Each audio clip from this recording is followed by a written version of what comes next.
Blood stained the snow-covered cobblestones of Winterbourne Castle, but the guilt belonged to someone else. Emily stood in heavy iron chains before the Alpha King, ready to surrender her life for a crime her brother didn't commit. The frigid winds of midwinter howled through the stone corridors of the estate, carrying with them the undeniable metallic stench of fresh blood. Emily Freeman, the eldest daughter of a once proud but now fading werewolf lineage, bolted upright in her bed. Her wolf lashed against her ribs, sensing danger long before her ears picked up the heavy footsteps echoing in the hall. Throwing a heavy fur robe over her nightgown, Emily rushed out of her chambers only to find her younger brother Arthur collapsed at the base of the grand staircase. He was gasping for air, and his fine velvet tunic was soaked in deep crimson. "Arthur!" Emily dropped to her knees, her hands frantically searching his body for a wound, but it wasn't his blood. Finding none, she grabbed his face, forcing his glazed, unfocused eyes to meet hers. "Arthur, look at me. What happened? Whose blood is this?" Arthur's jaw trembled. He was heavily drugged, his pupils dilated so wide his irises were barely visible. "I don't know, Emily," he slurred, his voice breaking. "I was at the tavern. Harrington's men bought me an ale. Then everything went dark. I woke up in the snow outside the royal gates. There was a body and a knife." Emily's blood ran cold. She noticed his trembling hand gripping something tight. Prying his fingers open, she gasped.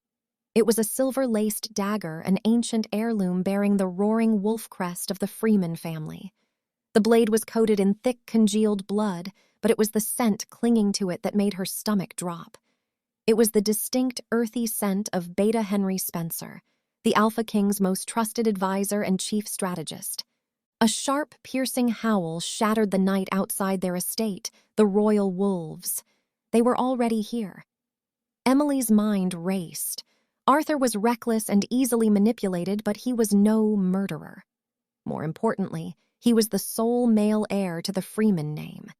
If he fell, their house would be stripped of its lands, and their pack would be absorbed by their bitter rivals, the Harringtons. The framing was perfect. It was a political execution disguised as justice. "Listen to me," Emily hissed, hauling her brother up and shoving him toward his chambers. "Take off that tunic. Burn it in the hearth. Scrub your hands with lye and pine oil. You never left this house tonight. Do you understand me? Emily, what are you doing?" Arthur wept, too weak to fight her as she tore the bloody dagger from his grasp. "I am saving our family," she whispered fiercely as the heavy oak doors of the manor splintered open under the force of the royal wolves. Emily made her choice. She deliberately dragged the blade across her own palm, letting her fresh blood mix with the old masking Arthur's faint scent on the hilt. She smeared the crimson evidence across her own white nightgown, holding the dagger out in plain sight, just as Captain Frederick burst into the foyer, a dozen armed wolves at his back. "Emily Freeman!" Captain Frederick snarled, his eyes locking onto the bloody weapon. "By order of Alpha King Alex Martinez, drop the weapon and surrender. You are accused of the high treason and murder of Henry Spencer." "I surrender," Emily said, her voice eerily calm as the silver-laced dagger clattered onto the stone floor. "I killed him. I alone bear the guilt." The march to the castle was a blur of freezing rain and biting humiliation. Emily was paraded through the territory with her wrists bound in heavy iron shackles. The citizens of the pack, awoken by the commotion, hurled insults and rotting cabbage at her. She kept her chin high, her eyes fixed on the towering spires of the King's Keep. Every step was a step toward the executioner's block, but it was a step away from her brother's doom. She was violently thrown to her knees in the grand hall. The massive iron braziers roared with fire, casting long, dancing shadows across the polished black marble floor.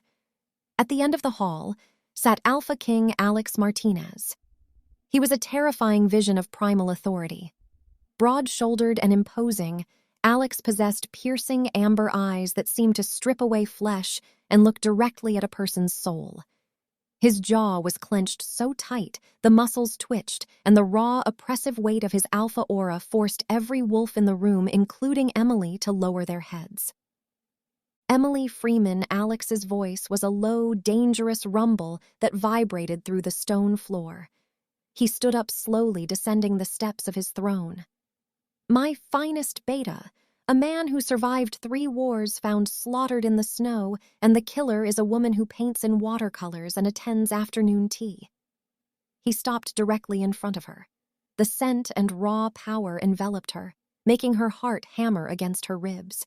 He crouched down, placing a finger under her chin to lift her gaze. "I confess to the crime, Your Majesty," Emily said, her voice surprisingly steady. She had repeated the lie so many times in her head on the walk over that she almost believed it.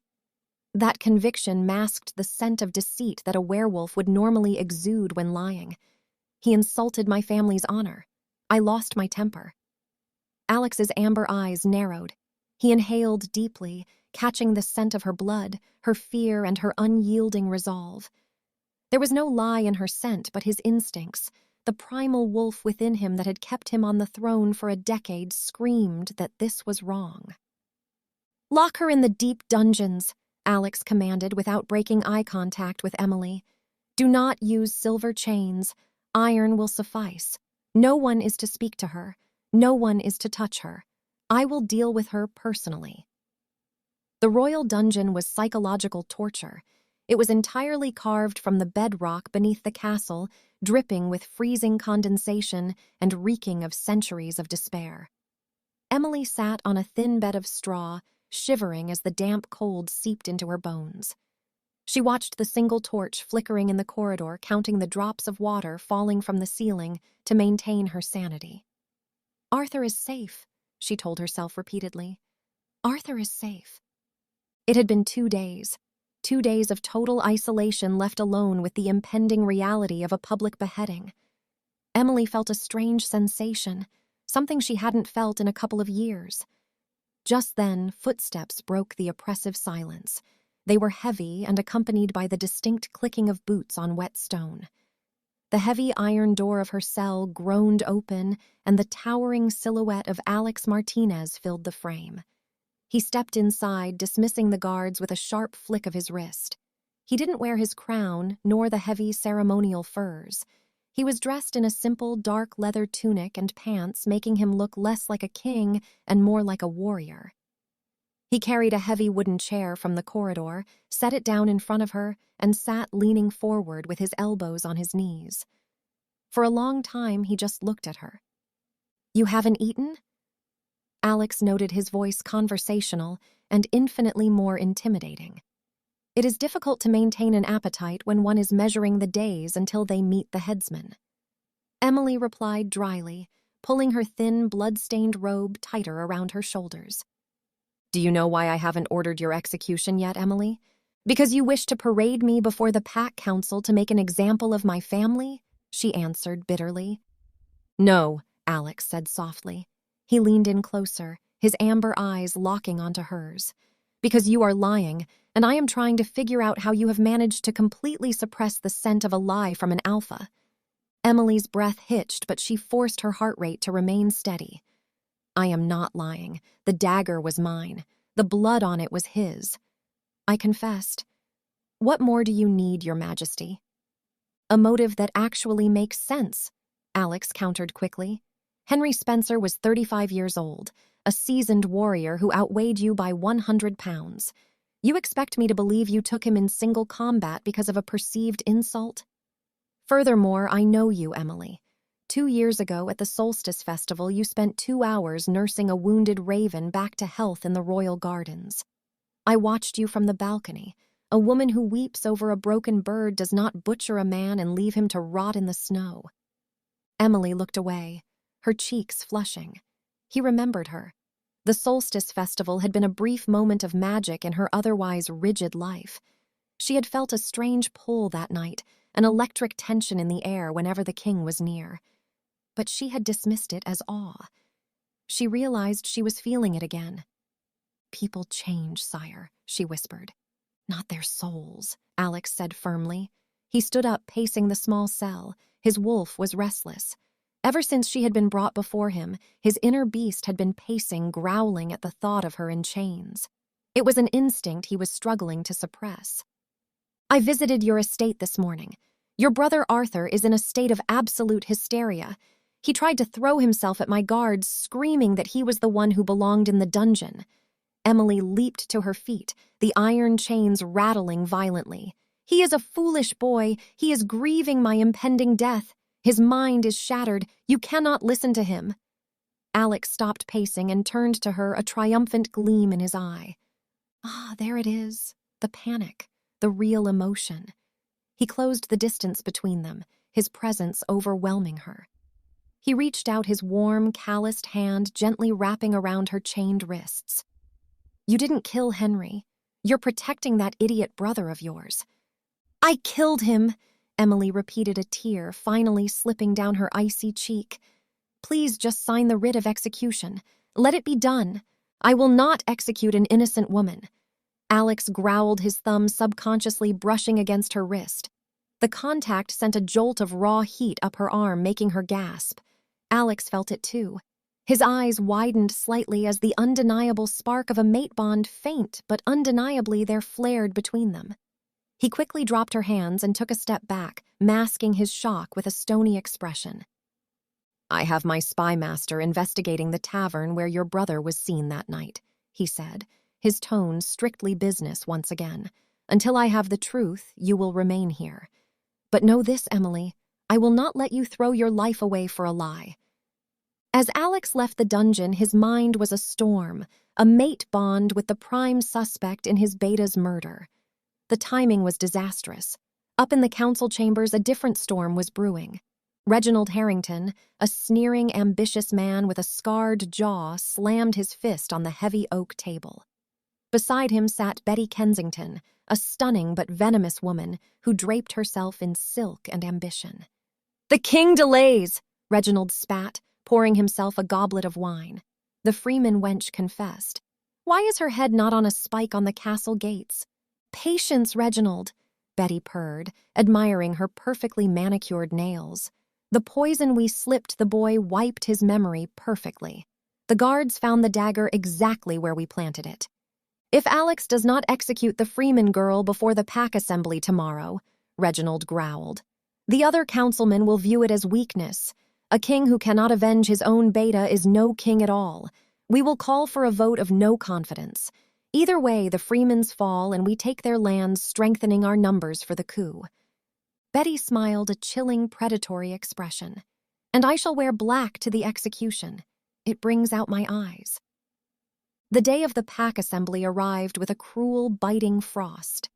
The great hall was packed with hundreds of wolves and the pack elders, their murmurs blending into a deafening hum of anticipation. Massive banners bearing the Martinez wolf crest hung from the vaulted ceilings, swaying in the drafts caused by the roaring hearths. Deep within the castle, Gideon Royce, the king's spy, slipped through the shadows.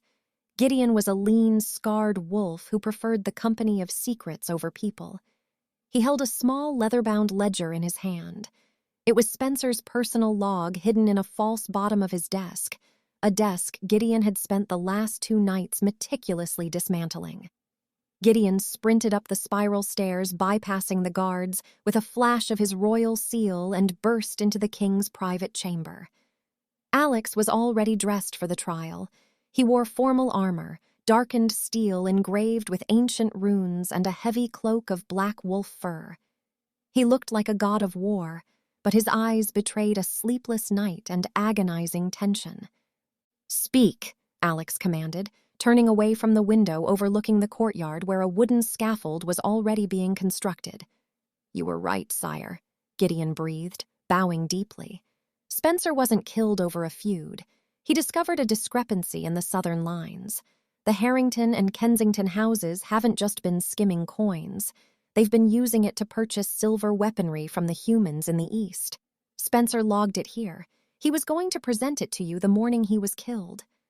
Alex's blood boiled, his fangs extended involuntarily, grazing his bottom lip. Treason. They murdered Henry to cover their coup and framed the Freeman boy to eliminate a rival house and consolidate land in one stroke. "There is more," Gideon said, pulling a small vial from his pouch. I investigated the tavern.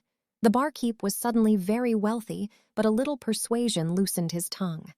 Betty's personal guard paid him to serve Arthur Freeman an ale laced with belladonna and foxglove. It mimics the scent of drunkenness, but causes total blackouts, and the fatal wound on Spencer. It was a precise strike to the subclavian artery, a master assassin's work. A drunken 21-year-old boy couldn't have made that strike if he tried. "We have the motive. We have the means," Alex growled, his amber eyes flashing with lethal intent. "But we need them to confess publicly. If I execute Harrington and Kensington without public proof, their combined forces will rebel. I need to expose them before the entire assembly." "How, sire?" A dark, dangerous smile spread across Alex's face. "By giving them exactly what they want, a trial and a guilty verdict." Down in the depths, the iron door opened for the final time. Captain Frederick and 4 heavily armed guards entered Emily's cell. "It is time," Frederick said, his tone holding a surprising hint of pity. Emily stood up. Her legs were weak from hunger and cold, but she refused to tremble. She smoothed down her ruined, blood-stained gown, squared her shoulders, and walked out of the cell. The journey to the Great Hall felt like walking underwater. Sounds were muffled, sights blended together. When the heavy double doors swung open, the sudden roar of the assembly hit her like a physical blow. Hundreds of eyes locked onto her. Some held anger, some held pity, but most held a morbid curiosity. She was led to the center of the hall and forced to her knees on a raised stone platform. Alex sat upon the throne looking down at her. For a fraction of a second, their eyes met, and Emily felt a strange, reassuring warmth wash over her through the bond she still didn't fully understand. Alex felt a pain at her weakened state, but then Alex's expression hardened into an impenetrable mask of ice. Let us know what you think about our story, and if you enjoy it, click subscribe so you'll receive notifications when a new audio from Alpha Love Stories Original gets uploaded. Now back to the story. Reginald Harrington stood from his seat in the front row, puffing his chest out. "Your Majesty, the murderer is before us. She has confessed to the vile butchery of Beta Spencer. We demand swift justice. The law dictates death by beheading for the murder of a high-ranking pack member." "Indeed, Harrington," Alex's voice boomed, magically amplified to reach every corner of the vast hall. The crowd instantly silenced. "The law is clear. Emily Freeman has confessed. However, pack law also demands a thorough review of the evidence before the king's blade falls." Betty, seated beside Reginald, offered a delicate, venomous sigh. "Surely, Your Majesty, the bloody dagger found in her possession and her own words are evidence enough. Why prolong the girl's suffering?" "Because, Betty," Alex said slowly, rising from his throne and descending the steps. The hall held its breath. The Alpha King was not acting like a judge. He was stalking like a predator. "I am deeply fascinated by the nature of the weapon used." Alex stopped before Emily. He gestured to Gideon, who stepped forward carrying a silver tray. On it rested the Freeman dagger. "A beautiful weapon," Alex mused, picking it up by the blade, unfazed by the silver. "But tell me, Harrington, as a renowned warrior, if you were to stab a man of Spencer's size through the chest, would the blade not strike bone?" Harrington frowned, exchanging a quick, nervous glance with Betty. "I suppose it would, sire." "It would," Alex confirmed loudly. "And yet this blade is pristine. No chips, no dulled edges." Furthermore, the master physician examined Spencer's body. The wound was 3 inches wide. "This dagger is barely 1.5 inches across." A murmur rippled through the hall. Emily looked up at Alex, her heart pounding. What was he doing? "This dagger did not kill Spencer," Alex declared, tossing the weapon onto the stone floor where it clanged loudly. "It was dipped in his blood after the fact, a prop used in a poorly written play." Harrington stood abruptly, his chair scraping loudly. "Are you defending a confessed murderer, King Alex?" "She said she did it." "People say many things under duress, Reginald," Alex countered smoothly. "For instance, I have a barkeep in my custody who said under duress that he was paid in Kensington gold to drug Arthur Freeman. The murmurs in the hall erupted into shouts. Betty's face paled beneath her heavy makeup. "Lies!" she shrieked, losing her composed facade, a peasant trying to extort nobles. "Silence!" Alex roared, unleashing his full alpha dominance. The sheer force of it forced many wolves in the room to their knees. Even Harrington stumbled back. Alex turned his back on the traitors and looked down at Emily. He extended his hand to her. "Rise, Emily Freeman."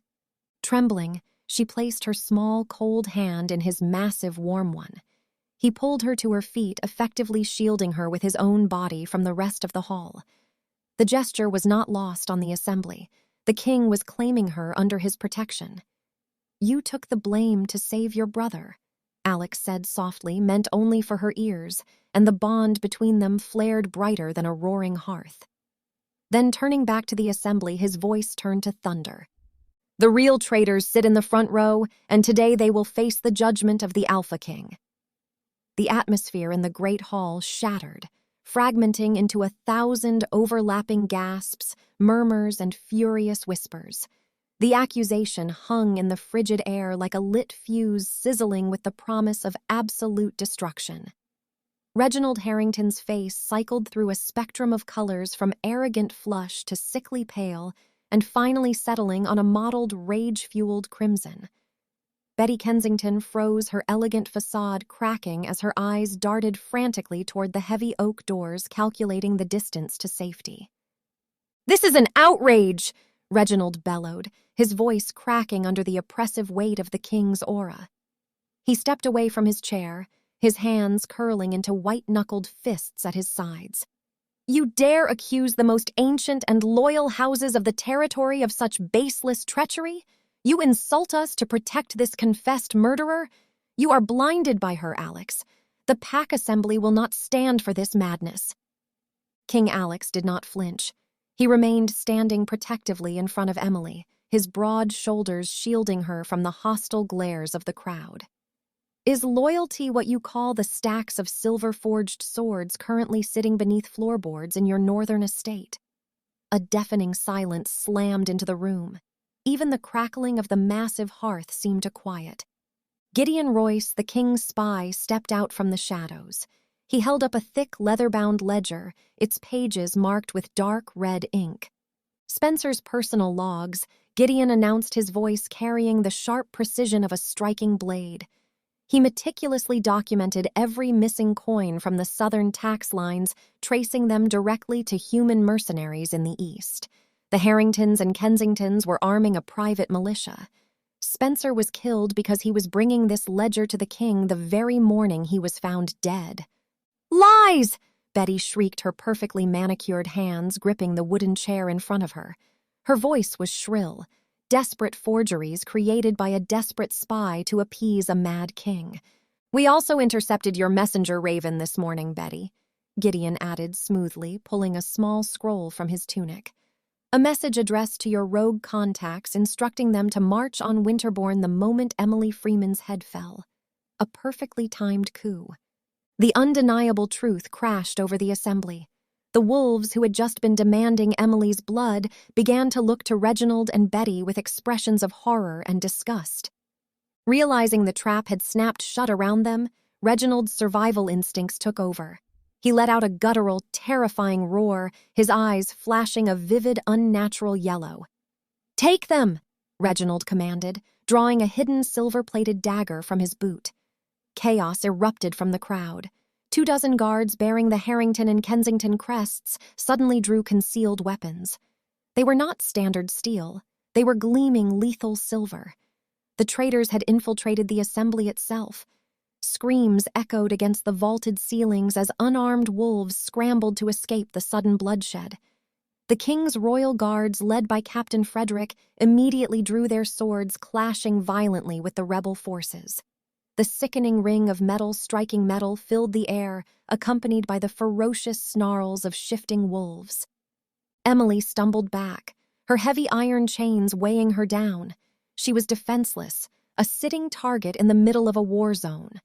2 rebel guards broke through the defensive line, their silver blades raised, eyes locked on the king. Emily screamed, her voice tearing through her throat.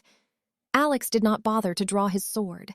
The Alpha King tapped into the primal ancient magic of his bloodline. In a blur of motion, his hands elongated into razor-sharp claws, his eyes igniting with a blinding amber fire. He caught the first guard by the throat, hoisting the grown man off the ground with a single arm and hurling him across the stone floor as if he were made of straw. He ducked under the guard's silver blade, driving a devastating clawed fist into the man's armored chest, shattering the breastplate and sending him crashing into a stone pillar. But the distraction was all Reginald needed. Moving with unnatural speed, fueled by pure desperation, Reginald bypassed Alex and lunged directly at Emily. He knew his coup was failing, but he intended to take the king's newfound weakness down with him. Emily saw him coming. The scarred, hateful face of the man who had framed her brother was contorted in a murderous snarl. She had no weapon, no freedom of movement, and no time. But she was a freeman, and she would not die cowering on her knees. As Reginald thrust his silver dagger toward her heart, Emily threw her entire body weight forward. She raised her arms using the heavy, thick iron chain that bound her wrists as a makeshift shield. The silver blade struck the iron links with a shower of sparks, the force of the blow jarring her bones. Before Reginald could pull his weapon back for a second strike, a deafening, earth-shattering roar shook the very foundations of Castle. Alex collided with Reginald like a runaway freight train. The Alpha King tackled the treacherous wolf to the ground, his raw, unbridled fury manifesting in a terrifying display of dominance. Alex did not fully shift, but his partial transformation was enough to dwarf Reginald completely. He pinned Harrington to the cold marble. One massive hand wrapped around his throat, cutting off his air supply instantly. "You touch what is mine and you forfeit your life," Alex snarled, his voice a demonic overlapping harmony of man and beast. The words echoed through the great hall, cutting through the den of battle. "What is mine?" The pack felt the truth of it reverberate in their very souls. The Alpha was claiming his mate. Across the room, Captain Frederick and Gideon Royce had successfully subdued the remaining rebel guards. Betty was on her knees sobbing hysterically as warriors bound her wrists with silver cuffs. Her silk gown was torn, her ambitions reduced to ashes in the span of a few violent minutes. The battle was over. The traitors were broken. Alex slowly released Reginald's throat, allowing the guards to drag him, gasping defeated, away in chains. The king stood his chest, heaving, his claws slowly retracting as he forced his inner wolf to heal. He turned to Emily, his fierce amber eyes softening the moment they landed on her bruised, exhausted form. Without a word, Alex reached out, gripping the thick iron chain that bound her wrists. With a sharp, powerful twist of his hands, the metal groaned, warped, and finally snapped. Emily gasped as the heavy iron fell to the floor. She rubbed her raw, bleeding wrists, looking up at the towering Alpha King. "It is over, Emily," Alex whispered, his voice incredibly gentle, meant only for her. "You are safe." The aftermath of the battle left the great hall smelling of sweat and spilled blood. The pack assembly, having recovered from their initial panic, watched in stunned silence as the guards dragged Reginald and Betty to the very center of the floor where Emily had knelt just moments before. Alex ascended the dais not to sit upon his throne, but to stand before it, radiating absolute authority. Reginald Harrington, Betty Kensington. Alex's voice was cold, echoing with finality. "For the murder of my beta, Henry Spencer, for plotting against the crown, and for the attempted framing and murder of House Freeman, you are found guilty of high treason. Your lands are forfeited, your titles are stripped, and your lives will end at dawn upon the scaffold you so eagerly built for an innocent woman." Betty screamed a wretched, piercing sound while Reginald merely stared at the floor, his spirit entirely broken. As they were dragged down into the very dungeons Emily had just escaped, a heavy collective breath was released from the assembly. Justice, true and swift, had been served. "Bring him in," Alex commanded. The heavy doors of the hall opened once more. Arthur Freeman, pale, shaking, and supported by 2 healers, was escorted into the room. The poison had left his system, but the psychological toll of the past few days was etched deeply into his youthful face. "Arthur!" Emily cried out, abandoning all protocol. She ran across the blood-stained marble, throwing her arms around her younger brother. "Emily," Arthur sobbed, burying his face in her shoulder. "I thought I lost you.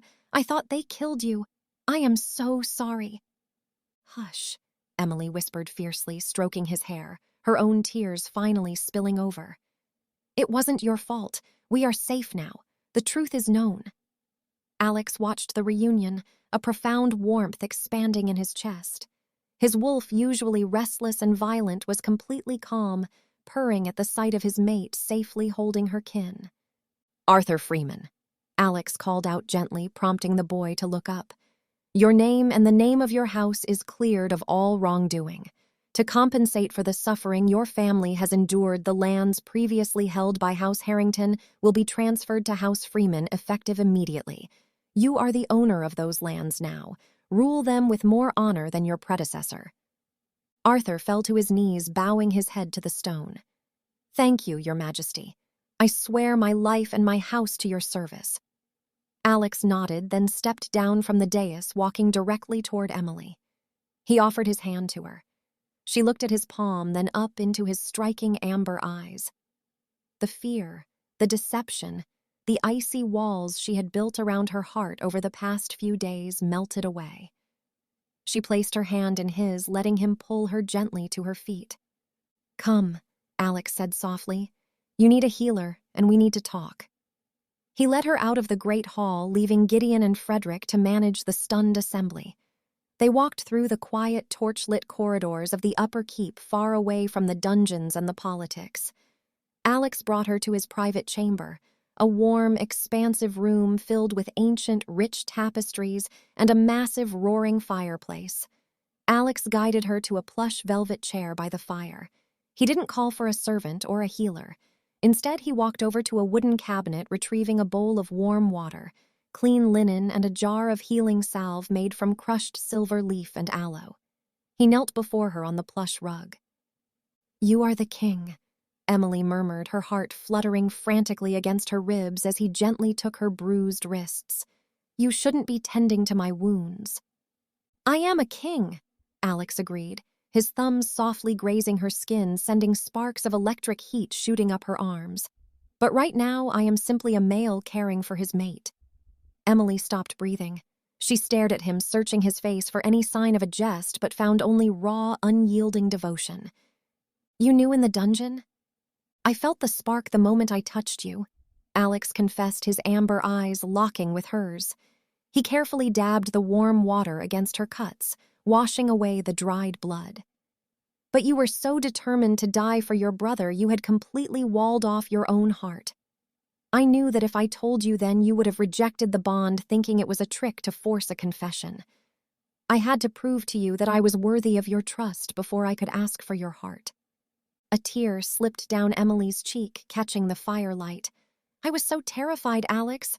I thought I was going to lose everything." "You have lost nothing," Alex said fiercely, setting the cloth down and framing her face with his large, warm hands. "And you have gained a partner, a protector, and a king who will burn down the world before he lets anyone harm you again." He leaned in slowly, giving her time to pull away. She didn't. Emily closed the final distance between them, pressing her lips to his. The kiss started gently, with an exploration of the bond tying their souls together. But the moment their lips met, the mating bond flared into a roaring inferno. Alex groaned, his arms wrapping tightly around her waist, pulling her up, flush against his chest. Emily tangled her fingers in his thick, dark hair, returning his passion with a fierce, desperate hunger. It was a kiss that tasted of salvation, of smoke and winter storms, and of a future they had both nearly lost. When they finally broke apart, resting their foreheads against each other, they were both breathless. "You will never see the inside of a dungeon again," Alex whispered against her lips, "unless you are giving the tour." Emily let out a watery laugh, a beautiful musical sound that made Alex's chest ache with adoration. Weeks later, the snows outside the castle began to melt, signaling the long-awaited arrival of spring. The great hall was packed once more, but this time the heavy iron chains and the executioner's block were gone. In their place were garlands of white winter roses and banners bearing the unified crests of the Martinez and the Freeman. Emily stood at the front of the hall wearing a breathtaking gown of midnight blue and spun silver. Her wrists bore no scars thanks to the king's healing salve and his relentless care. Alex stood beside her, his crown resting proudly on his brow. He turned to the assembly, his voice booming with absolute pride and joy. "I present to you not a prisoner, not a pawn, but the savior of the crown and the heart of this kingdom," Alex declared, taking Emily's hand and raising it high for all to see. "I present to you Queen Emily Martinez." The hall erupted into deafening cheers. Arthur Freeman, standing in the front row, proudly clapped the loudest, tears of joy streaming down his face. Emily looked up at Alex, her mate, her king, her protector. He smiled down at her, a private, loving smile that belonged only to her. She was forced into this castle expecting to meet her death, carrying the weight of a crime she didn't commit. Instead, she had unmasked the true traitors, saved her family's honor, and found a love that would echo through the history of the pack forever. She had taken the blame, but in the end, she had taken the throne. Let us know what you think about our story, and if you enjoy it, click subscribe so you'll receive notifications when a new audio from Alpha Love Stories Original gets uploaded.